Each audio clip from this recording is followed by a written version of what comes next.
our demonstration documentary, we've chosen an environmental theme. The story is about a river's ecological destruction. Try to get shots that can tell the story visually. They're often more powerful than words.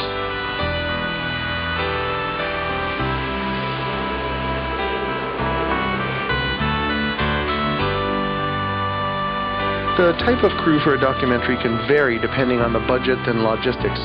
Today, there are only 3 of us, but you could have more.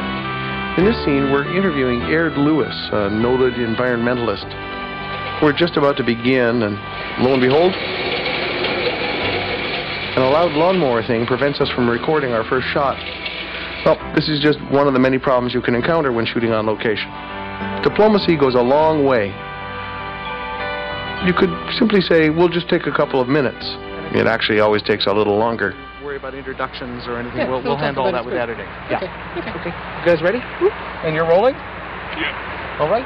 Try to avoid questions that result in a yes or no answer. Is the river polluted? Yes. Instead, ask why or how it's polluted. Remember 5 W's. Who, what, when, where, and why.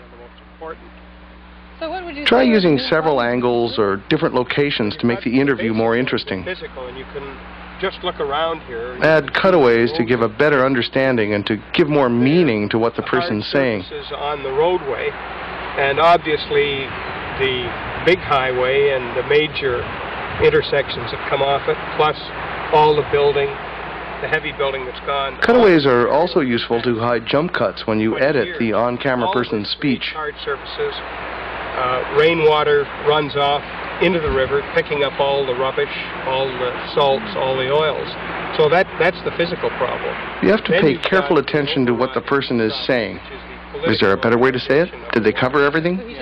Make sure they haven't gone off topic. Repeating the interview several times until you have it right is pretty standard. Some people are good in the first take and some need a little coaching. It takes a certain skill to know when you have the best take. Okay. Aird, how would you describe the main goals of your group?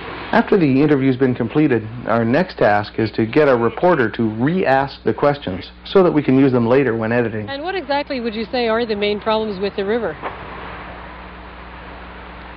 Okay, and now just to protect ourselves, I hate this, I hate it, I'm sorry, but just some watching them not Then do a lot we of do reaction shots, like nodding the head. yeah. Reaction shots can act as a cutaway or a break in the monotony of a long-winded interview. The reporter must facially show us how they feel and how they understand what their subject is saying. Do they agree? Is the subject saying something that's a bit exaggerated? How the reporter visually reacts can set the tone and interpretation of the interview. 4 years ago.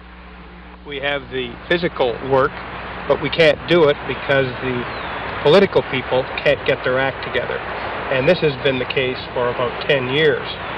And I guess you could say beneath the political reality, you've got... We're going to start on the river. There are different styles and ways to shoot a documentary. Sometimes having the camera on a tripod appears contrived, doesn't feel real. Being handheld, along with some movement, gives a more fluid feel and helps involve the audience. Okay, so Aird, as concerned citizens, how would you recommend that we actually... This is what it looks like. So now that we're aware of this problem, what can we actually do to help as concerned citizens? Well, we have to go to our political masters and ask them to get their act together. Designing the look and feel of a documentary can be very interesting, but remember, the content should be the most interesting thing. You can shoot cutaways later, after the interview, because you're now more familiar with the content. Cutaways can be assembled together to make a montage where you could put music or add voice-over narration to complement or oppose the viewpoint.